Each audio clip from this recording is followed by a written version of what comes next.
E nós temos a honra de receber, nesta sexta-feira, 8 de dezembro de 2023, o seu Paulo Hermann, uma das principais referências para o nosso agronegócio. Esteve na COP28 em Dubai. Seu Paulo, muito bom dia, seja bem-vindo ao Notícias Agrícolas. É sempre um prazer recebê-lo por aqui, em especial para a gente tratar de um tema tão latente, tão pertinente para esse momento. Obrigada. Tá bom. Bom, inicialmente, bom dia a todos, bom dia a teus ouvintes. E eu estava começando a dizer que o evento é grande e grandioso. Por isso que é muito difícil para uma pessoa tentar sumarizar um evento onde tem mais de 100 mil pessoas fazendo acontecer coisas de maneira simultânea o tempo todo, né? Mas nem por isso é um evento menos importante, ao contrário. É um evento onde nós precisaremos estar cada vez mais presentes. Eu sempre digo, a gente tem um hábito de falar muito para convertido, nós temos que ir mais a eventos onde mais pessoas talvez não professem a nossa religião, para levar a nossa mensagem, sem chororó, sem muito mimimi, para levar a realidade dos nossos fatos e a nossa grande responsabilidade socioambiental. Seu Paulo, acho que essa primeira parte da sua fala já traz muito para nós, porque de fato a gente tem que ser bastante pragmático e parar de fato de pregar para os convertidos. Como é que foi discutido, como é que foi, primeiro, inserido o agronegócio e a produção de alimentos de fibras de energia na programação da COP, na sua perspectiva, e como foi que essas discussões avaliaram, qual foi a sua avaliação, seu Paulo?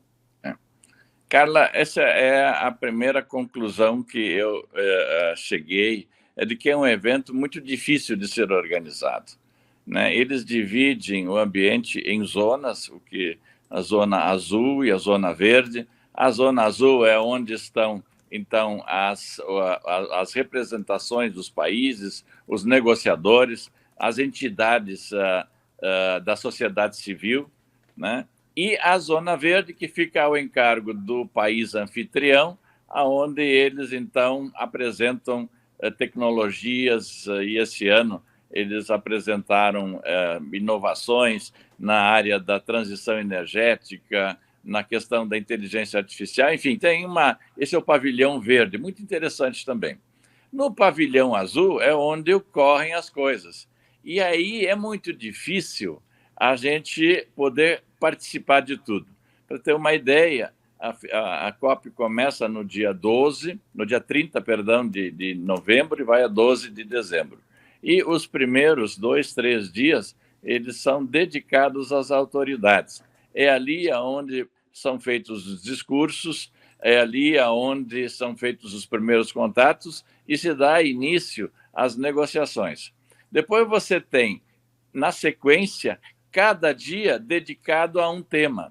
Tem um dia que é dedicado às nações indígenas, outro dia é dedicado à questão da transição energética, outro dia, e assim vai. Outro dia, aí chegando na sua pergunta, está ligado à questão do uso da terra. Enfim, cada dia tem uma temática.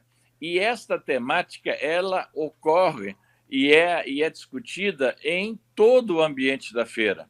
Então, talvez você participe de 1, ou de 2, ou de 3, ou de 4 eventos, numa quantidade de eventos muito grande. Então, eu diria assim, o importante é você definir o que quer ver, definir aonde quer participar, definir a mensagem que vai levar e se concentrar naquilo. Não dá para participar de todos os eventos que ocorrem de maneira concomitante e sequencial. Outro aspecto é que eu achei que dá para melhorar. Eu vi várias salas de reuniões onde tinha brasileiro falando para brasileiro, sem tradução simultânea, sem gravar. Então, eu achei isso absolutamente inócuo. Sair do Brasil para ir para Dubai para falar para brasileiro, isso também não tem sentido nenhum. Então, Claro. é um evento grande, complexo, ele não tem uma organização específica, cada grupo vai tentando ocupar o espaço. E aí, para fechar, eu acho, Carla, que o que tem de mais importante, pelo menos uma das coisas muito importantes, são as reuniões paralelas que você marca. Então, você marca reuniões com instituições internacionais, com bancos, com fundos de investimento, e aí, então, se consegue ter a atenção deles e vamos dizer assim, um foco melhor para discutir os temas que são interessantes. E o senhor sentiu que houve, de fato, espaço para o agronegócio brasileiro nessas reuniões paralelas? Seu Paulo, isso estava sendo discutido pela nossa relevância nessa pauta, pela nossa importância e principalmente pela conexão entre a produção agropecuária do Brasil e toda a discussão em torno das questões climáticas, da questão da descarbonização, que foi também uma pauta, pelo que eu pude perceber, muito presente nessas conversas. Como é que o senhor avaliou a participação do Brasil e a pauta do nosso agronegócio nessas reuniões paralelas? Eu diria, Carla, que nessa primeira semana o foco foi mais em diversidade, inclusão, grupos minorizados e por aí vai. O agro não teve tanto protagonismo nessa primeira parte. O protagonismo do agro começa na semana que vem. Aí, no dia 10, é o dia de uso da terra, é a questão ambiental, da sustentabilidade. Então, na segunda parte do evento, da conferência, ele é mais dedicado ao agro. Mas eu acho que a gente tem uma ideia, talvez, um tanto quanto focada num tema. A reunião é uma reunião de clima, mas o clima é um dos temas que se discute. Existem inúmeros outros temas. Por exemplo, o tema hoje mais importante não é necessariamente a questão ambiental, isso é a minha visão, mas é a questão da descarbonização, é a questão da transição energética, é usar cada vez menos combustíveis de natureza fóssil para combustíveis alternativos de matriz sustentável. E nisso, o Brasil tem a melhor experiência para compartilhar, porque nós, desde 1929, nós já estamos trabalhando na adequação dos veículos para uso do etanol. Nossos carros são todos eles que saem de fábrica, que a gente chama de tecnologia flex, que permite a colocação tanto de um combustível fóssil quanto de um combustível renovável. Nossa matriz energética é 44% renovável. Então, o Brasil tem muita coisa para colocar, para falar e para participar. A questão do ambiente, Carla, é uma questão importante, né? Mas que este ano, eu vou te dizer que eu senti que depois que o Brasil chegou e apresentou um suposto redução da área de queimadas e desmatamento, esse assunto deixou de ser pauta, vamos dizer assim, essa pauta de corredor, essa pauta que todo mundo quer falar, né? Brasil desmata, Brasil isso, Brasil aquilo. Uhum. Então, eu acho que o Brasil vai sair bem esse ano, apresenta indicadores positivos e é um país por onde tem que passar toda e qualquer solução de produção de alimentos em ambiente sustentável. Seu Paulo, como é que o senhor vê eventos como esse gerando resultados efetivos depois que eles terminam? Como é que a gente tem que proceder na sequência de um evento como a COP, que está ali tratando disso, e como o senhor falou, o Brasil deve sair bem dessa COP. O que a gente tem que fazer na sequência, seu Paulo? O senhor que já passou por diversas áreas do agronegócio, o senhor já hoje integra a rede ILPF, que é uma iniciativa do Brasil muito reconhecida. O que a gente tem que fazer agora, depois da COP, seu Paulo? Olha, Carla, essa é uma boa questão, uma boa pergunta. Eu diria que é continuar fazendo o que a gente já vinha fazendo. Nós, desde a década de 70, que nós começamos a trabalhar a questão do plantio direto, que é uma forma de manejar o uso da terra e da água. né? Na década de 90, nós começamos a melhorar na parte da biotecnologia e usamos a nossa propriedade 2 vezes. Fazemos as 2 safras, a primeira e a segunda safra, na década de 90. Agora, 2010, nós começamos, né, com a questão do ILPF, que é um avanço em cima desses 2 sistemas, onde nós fazemos 3 safras e até 4 safras, se a palhada pode ser considerada uma safra. Então, nós já estamos num caminho correto ao natural. O Brasil é o país que mais avançou no uso dos bioinsumos, de fungos, de bactérias, né? Nós usamos isso num crescimento de 30% ao ano. Nem outro país tem números assim, né? Agora estamos trabalhando no Azospirillum, que é uma bactéria que vai fazer a fixação do nitrogênio também do ar, também no caso do milho. No caso da soja, nós já fazemos isso há décadas. Então, nós temos a nossa agenda sustentável andando na direção correta. Também na pecuária, a integração dentro do boi, dentro do animal, do gado, dentro do sistema de ILPF, mitiga os gases de efeito estufa. Tem estudos da Embrapa mostrando de que 22 árvores mitigam todo o gás metano que é emitido por um animal adulto, né? Nós temos nossa exportação de carne bovina, 70% da nossa exportação, ela vai para a Ásia, que ela quer comprar o que chamam de o boi China. O que é o boi China? É um boi precoce, é um boi que nós tiramos com menos de 30 meses dentro da propriedade e mandamos para exportação. O Brasil é o maior exportador de carne bovina, 70% dessa carne é o boi China. Ou seja, nós entregamos um animal para o consumidor que emitiu menos porque ele é mais precoce. Então, nós já temos hoje 20% de todo o gado rastreado, temos 70% do gado fora da região amazônica. Então, 97% de toda a soja e de milho que nós produzimos hoje é fora da região amazônica. Nós temos 338 usinas de etanol, sendo que apenas 2 estão dentro da Amazônia e uma ainda pertence à multinacional Coca-Cola. Então, é só para você ter uma ideia que a nossa pauta de bioinsumos, do ILPF, da pesquisa da Embrapa, de transformar a nossa agricultura mais, vamos dizer assim, sustentável, resiliente, já está andando. Não é continuar fazendo isso aí. O grande tema do Brasil, e a própria ministra ela fala, 98% dos agricultores brasileiros fazem as coisas certas, usam as práticas adequadas e corretas. O grande problema do Brasil é que 10% do território nacional ele não tem propriedade, ele não tem titulação.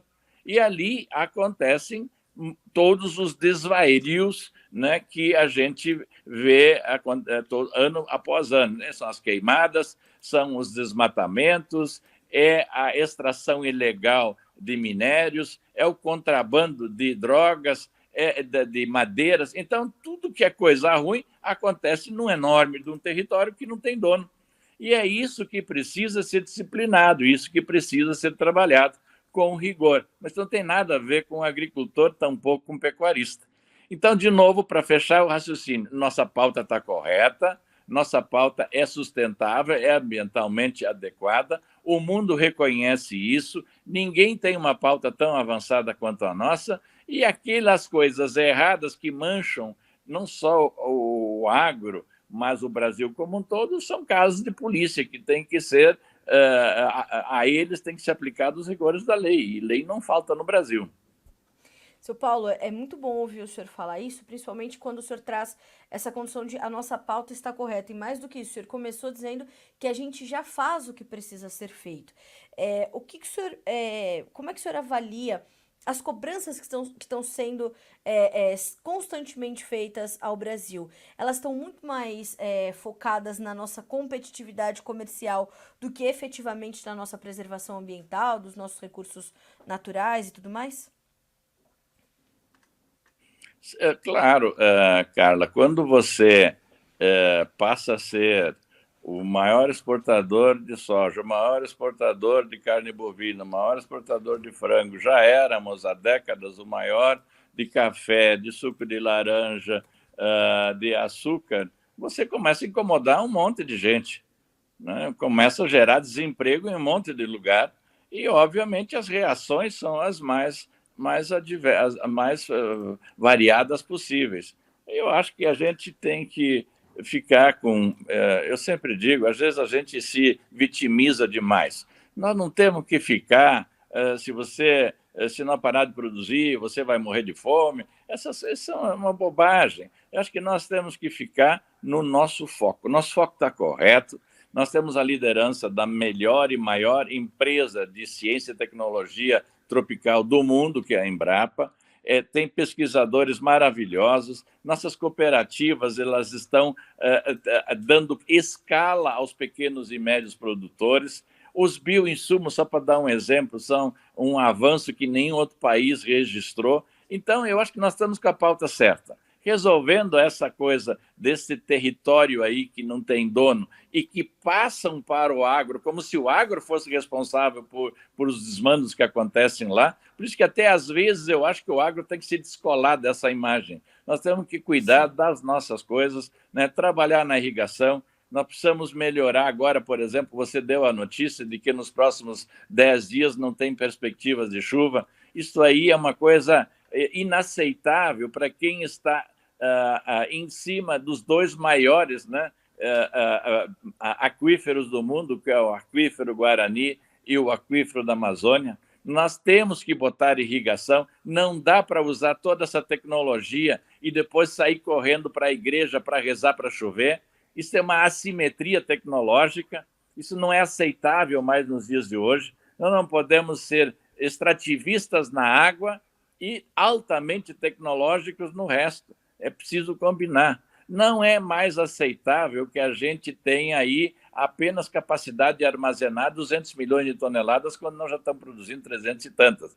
Então, nós temos alguns desafios, que é o uso da água, que é aumentar nossa capacidade de armazenagem dentro da propriedade, que é a conectividade, que é a qualificação de pessoas para usar todo esse pacote tecnológico que está na mão do agricultor. Isso nós temos que fazer. Essa é a nossa missão. Depois vem a parte do ESG, mas isso tudo ali é para inglês ver, né? Eu estou falando isso de uma maneira... Nós temos que botar água, temos que segurar o produto dentro da propriedade e ir largando quando o preço está melhor, temos que ter conectividade e gente capaz para operar. E o resto, todo ano vai ter uma pauta nova, todo ano vai ter um cara incomodando a gente por causa de algum tema. Mas isso não é a nossa prioridade e nós não podemos perder esse foco. O foco nosso é produzir, nós vamos continuar produzindo. Nos próximos 10 anos, nós vamos a 500 milhões de toneladas de grãos,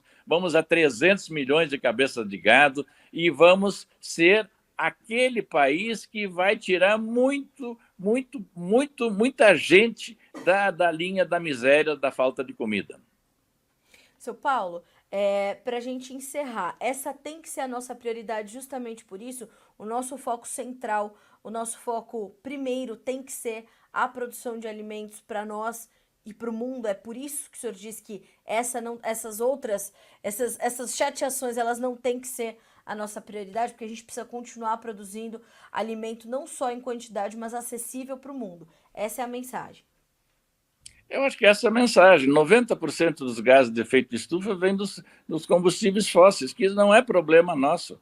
Isso é um problema que tem que ir lá os árabes resolverem, entendeu? Os grandes países produtores de petróleo, de carvão, né, de gás, da Rússia, esses é que tem que entrar. Nossa atividade gera menos de 10% dos gases de efeito de estufa. Então, às vezes, a gente se distrai nessas discussões. As nossas discussões têm que estar focadas em cima daqueles temas que eu falei. Nós vamos crescer, isso é inevitável, mas vamos crescer com qualidade, com valor agregado. Nós temos ainda que monetizar os serviços ambientais, essas toneladas de carbono que nós enterramos todos os anos dentro das nossas lavouras, isso tem que ser transformado em dinheiro. nós temos que rastrear o nosso produto para que a gente possa mostrar para o cliente final da onde vem o produto e, principalmente, Carla, eu acho que isso tem muito a ver com notícias agrícolas. Nós temos que construir a nossa narrativa, ou elaborar a nossa narrativa,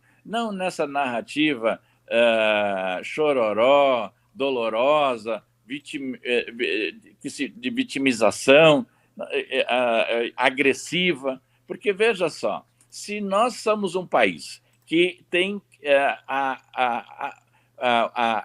estratégia de ser um grande país exportador de alimentos, que o mundo precisa disso, né? Nós temos que construir uma relação empática com o cara que vai nos comprar. Então, por exemplo, cada vez que eu vou para o exterior, e quando eu falo, perguntam onde você é, brasileiro, tem um sorriso. O brasileiro não é mal visto, o brasileiro não é brigão, o brasileiro não é nojento, não é chato. O brasileiro está ligado ao futebol, aí sempre vem aquela história, Pelé, Neymar, essa coisa toda, né? O samba, carnaval, e eu acho que o agro tem que ser essa nova força, né? Vocês fazem comida para a gente, vocês que fazem a nossa comida chegar na mesa com qualidade, essa comunicação, a marca Brasil, chegar num supermercado e encontrar lá uma carne marca Brasil, ou um frango marca Brasil, made in Brasil, né? Essa imagem, aí mostra um tucano, mostra uma água limpa, mostra uma criança sorrindo, contente, comendo uma cenoura. Esse é o trabalho que nós temos que fazer para mostrar, para promover o nosso produto, e eu acho que a Apex tem um papel importante nisso aí, de promover o produto como um produto essencial, né? Estratégico à sobrevivência dos seres humanos. E preocupar menos com o mimimi de Europa, mimimi de Macron, esse povo tudo aí, eles estão com um grande problema na mão, que não é o Brasil. O problema deles chama-se taxa de natalidade negativa, né? E eles estão na direção da África, que tem taxa de natalidade positiva e vai crescer 86% da sua população nos próximos 30 anos.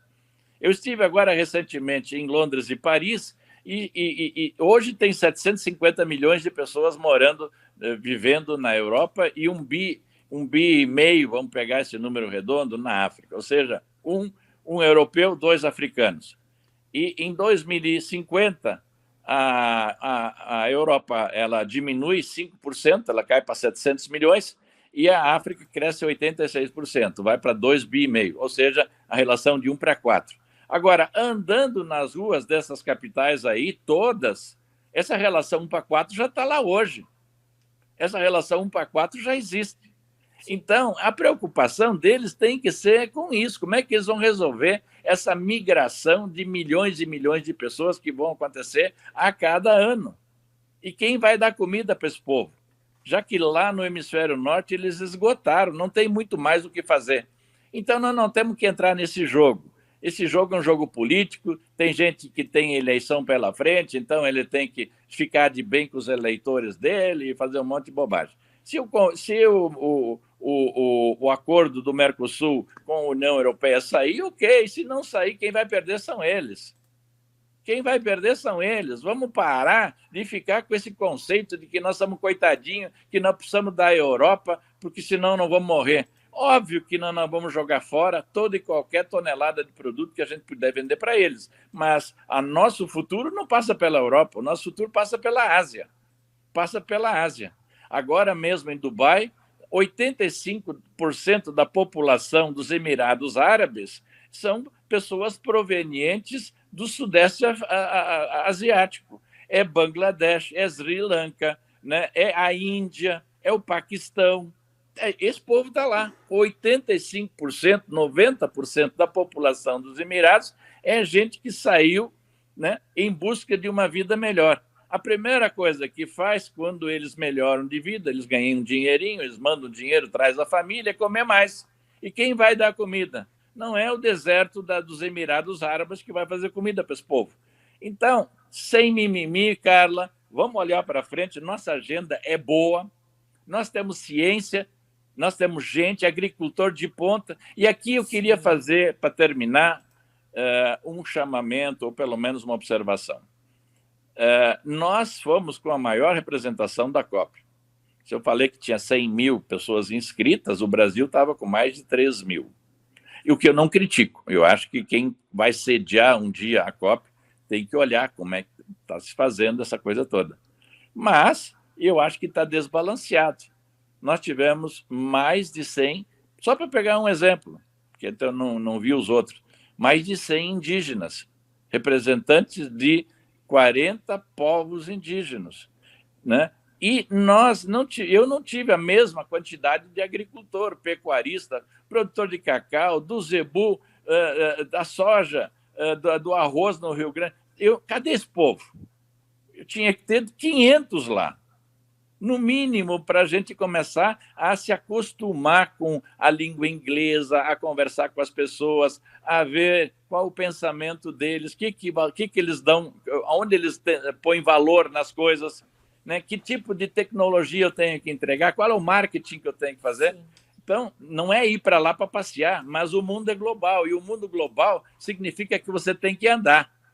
Se tivemos lá 100 indígenas e nada contra, cada um vai lá defender seus interesses, vai colocar as suas demandas, eu tinha que ter 500 agricultores, talvez tenha até na semana que vem, que vai ser um foco mais voltado para o agro.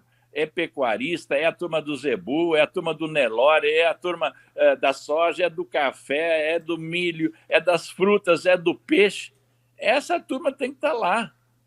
É isso aí, gente. Mas não ir lá para ficar falando para brasileiro, como eu vi muitas mesas redondas lá e pessoal lá falando e reclamando da vida e apresentando para brasileiro. Tem que circular, é conversar, é sentar na mesa dos outros lá, nos debates dos outros e dar uma opinião. É isso aí.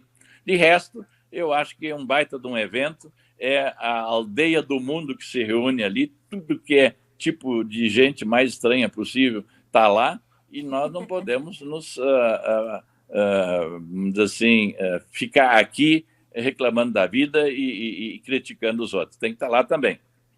Seu Paulo, ouvir o senhor é sempre uma virada de chave, né, na cabeça de quem quer que seja. Para qualquer lado que vá, a chave virou.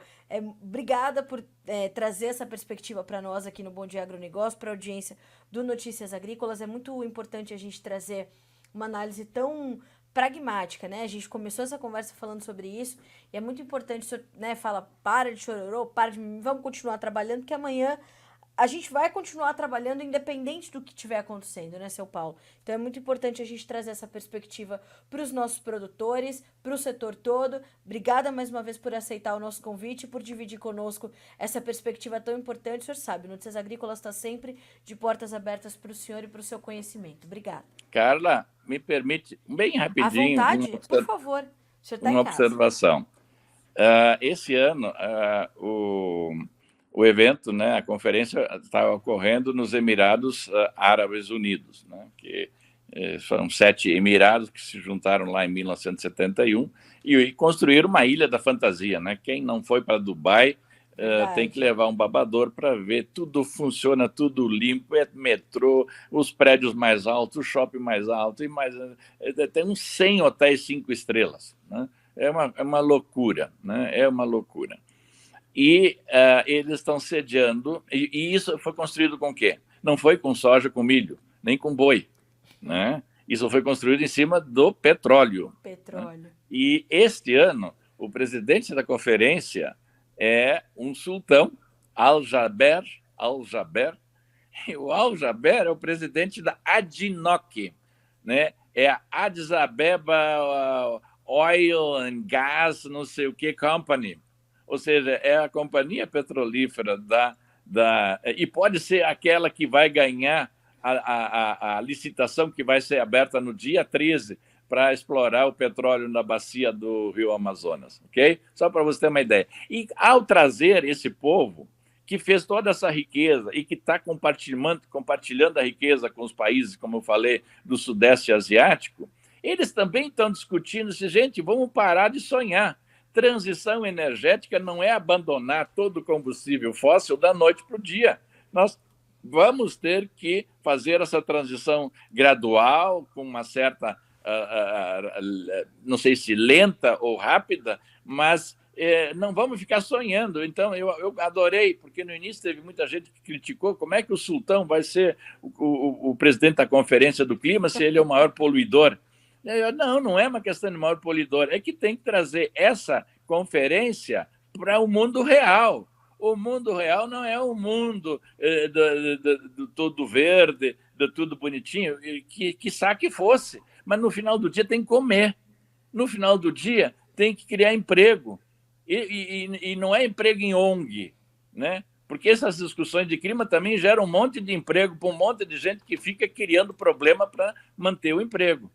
Então, eu gostei, acho que a posição do Brasil de botar os pés nas duas canoas está acertadíssima, levou pau dos ambientalistas, mas só esse governo que tem esse viés ideológico poderia fazer isso.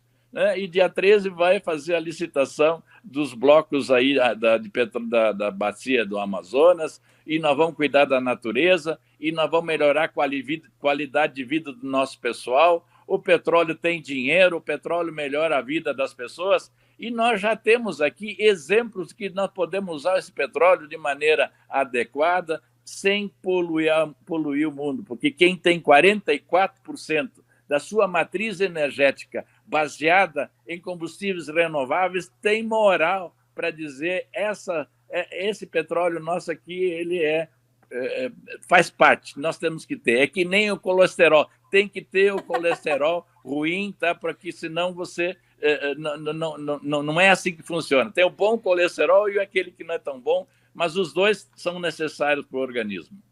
O seu Paulo, ainda bem que o senhor trouxe isso, porque eu estava aqui com isso na minha pauta.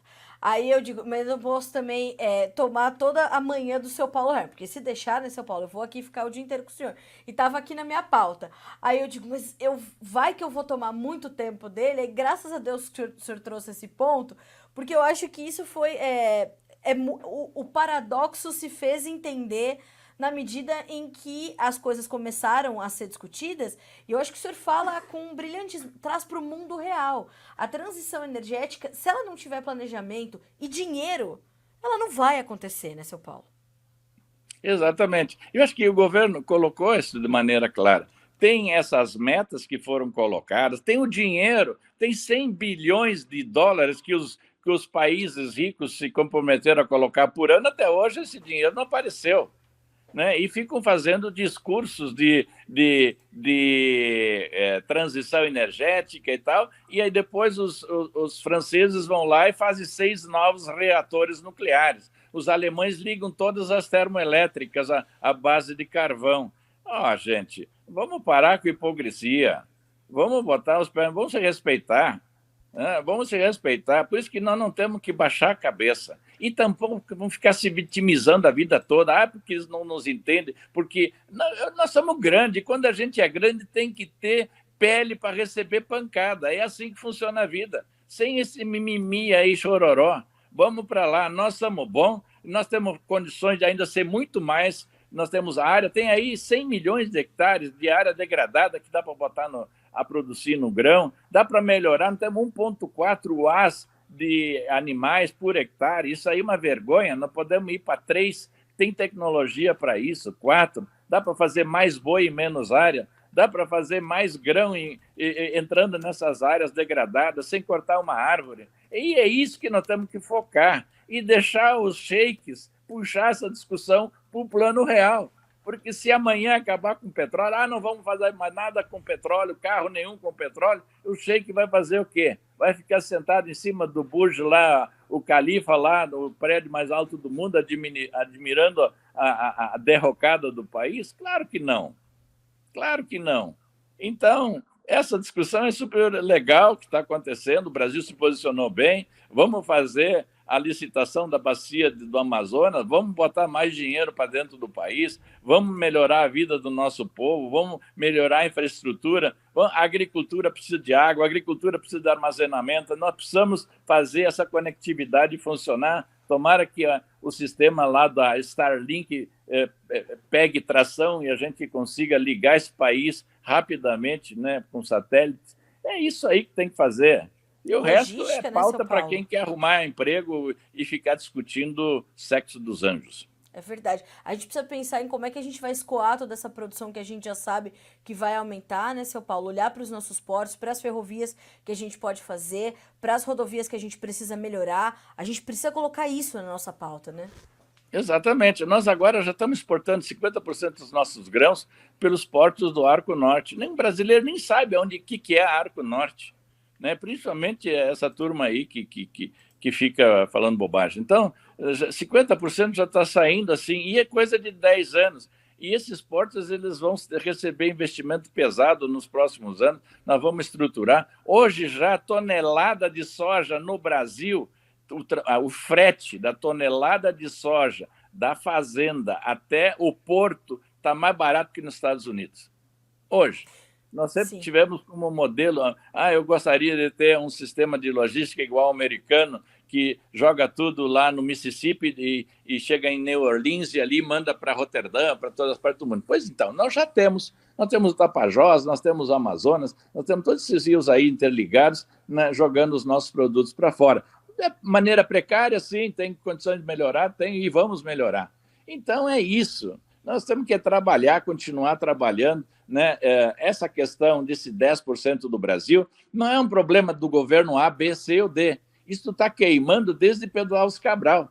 Isso chama-se um problema de Estado. Quando transcende uma linha ideológica, um governo, ele é de Estado. Nós temos 10% de terra brasileira que não tem dono, e esse é um problema de Estado, do Estado brasileiro, não é um problema do governo A, B, C, D ou E. Entendeu? Então, é isso que temos que trabalhar, botar foco naquilo, né? E cada um sabe aonde o sapato aperta. Quanto mais eu ando pelo mundo, mais eu me convenço de que nós somos o país predestinado a socorrer o mundo nessa fase aí da falta de comida, da falta de oportunidades de crescimento. Aí, o que mais ouvi lá na COP, né, essa turma aí, porque agora o Rio Grande do Sul está com um ciclone tropical atrás do outro, agora está com seca no Amazonas, está com seca. Gente, isso aí desde a época do meu avô, nós já tínhamos as enchentes, tinha até nome. As enchentes chamavam-se Santa Bárbara, né, São José, São Miguel, tinha data. E as pessoas se esquecem, é que hoje qualquer coisa que acontece numa parte do mundo, imediatamente todo mundo fica sabendo. E antigamente não ficava sabendo dessas coisas. Então, o clima é uma coisa, eu não estou dizendo que o clima precisa ser maltratado, né? Mas nós, no Brasil, cuidamos do clima. Nós temos a nossa matriz energética, que é a grande responsável pelo desequilíbrio do clima, ela está equilibrada, ela está certinha. É 40%, não tem país que está... País grande, não tem país grande que tem esse nível de acerto. E isso ainda vai melhorar, isso vai ainda subir cada vez mais. Então tem que entender o que é demanda política, o que é proteção de mercado, onde nós estamos errados e temos que melhorar. Tem também coisas para melhorar do nosso lado, mas nós não somos tão ruins quanto alguns querem fazer nos entender. Seu Paulo, mais uma vez, lhe agradeço muito pela perspectiva, Tô recebendo vários comentários aqui, né, dizendo o seguinte, ó, o Henrique Carniel, bom dia. Que visão de negócios do Brasil, uma verdadeira aula do Paulo Hermann. A Ana Cláudia Nascimento, Dr. Paulo Hermann, sempre espetacular. E tá aqui um monte de comentários e elogios do senhor recebendo. Uma aula realmente sobre mais do que sobre o que acontece na COP, o que a gente precisa fazer e o que a gente precisa parar de reclamar, né, seu Paulo? Obrigada mais uma vez.